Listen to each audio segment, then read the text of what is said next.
Цените вртоглаво растат, живеачката поскапува, граѓаните едва и крпат крај со крај. За 214 денари само во август пораснале трошоците за едно 4-члено семејство, покажуваат податоците од најновата синдикална кошница при Сојузот на синдикатите на Македонија. Спиралата на поскапување вртоглаво расте и зема се поголем замав, исто како да е ставена на брза лента. За семејството да ги покрие основните потреби, му требале 34.342 денари, а ако има барем еден ученик, тогаш сумата се зголемува за најмалку 8.000 денари, или во тој случај буџетот би изнесувал високи 42.342 денари, што добар дел од граѓаните овие пари можат само да ги сонуваат.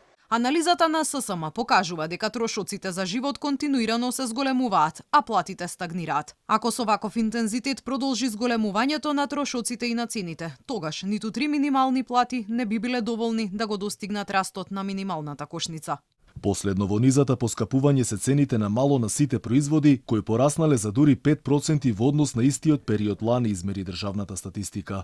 Овој раст е само теоретски, а во пракса поскапувањето е далеку повеќе. Граѓаните бесни и буквално вријат по новиот бран поскапувања. Тешко е, по 20 издржува. Тоа е. Сите артикли се поскапени. Све е поскапено. Нема што не е поскапено. Зејтинот над 100. Државата прави ли доволно за граѓаните или слабо? Ич не оди рачун.